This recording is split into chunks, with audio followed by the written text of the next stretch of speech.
প্রিয় মুক্তিকামী ছাত্র জনতা, আমরা দেখতে পাচ্ছি যে আমাদের এই অভ্যুত্থান এবং বিপ্লবের পরেই দেশে অরাজকতা নাশকতা করছে ফ্যাসিস্ট এবং তাদের দোসররা। আমরা দেখতে পাচ্ছি যে বিভিন্ন জায়গায় এখন গোলাগুলি চলছে, মন্দিরে হামলা হচ্ছে এবং নাশকতা ও লুটপাট করছে। আমরা মনে করি আমাদের যে ছাত্র নাগরিকদের অভ্যুত্থান তাকে নস্যাৎ করার জন্যই পরিকল্পিতভাবে এই ধরনের ঘটনা ঘটানো হচ্ছে। আমরা মুক্তিকামী ছাত্র জনতাকে সজাগ এবং সতর্ক থাকতে আহ্বান জানাচ্ছি এবং আমাদের যে অন্তর্বর্তীকালীন সরকার, আমরা সেই সরকারের যে প্রস্তাবনা 24 ঘন্টার সময় নিয়েছিলাম, জরুরি পরিস্থিতি মোতাবেক আমরা এখনই তার একটি রূপরেখা ঘোষণা করছি।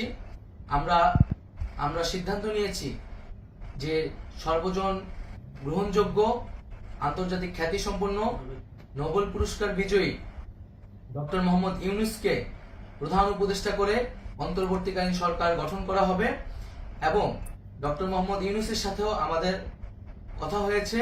তিনি ছাত্র জনতার আহ্বানে বাংলাদেশকে রক্ষা করতে এই গুরু দায়িত্ব নিতে সম্মত হয়েছে।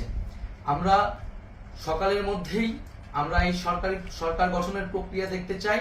রাষ্ট্রপতির কাছে আহ্বান থাকবে যে দ্রুত সময়ের মধ্যে ডক্টর মোহাম্মদ ইউনূসকে প্রধান উপদেষ্টা করে অন্তর্বর্তীকালীন সরকার গঠন করা হোক এবং এই অন্তর্বর্তীকালীন সরকারের বাকি সদস্যদের নামও আমরা সকালের মধ্যে ঘোষণা করব।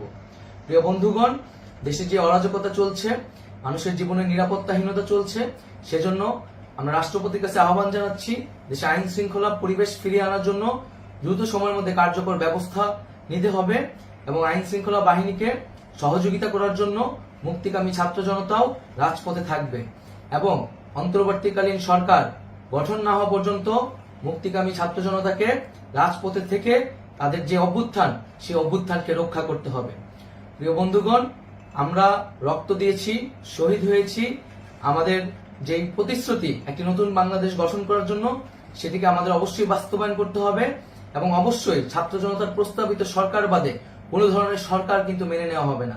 আমরা বলেছি কোনো ধরনের সেনা শাসিত সরকার অথবা সেনা সমর্থিত সরকার অথবা এই ফ্যাসিস্টদের দোসরদের কোনো বিটিম সরকার কিন্তু আমরা মেনে নিব না। কোনো গণবিরোধী সরকারকে মেনে নেওয়া হবে না।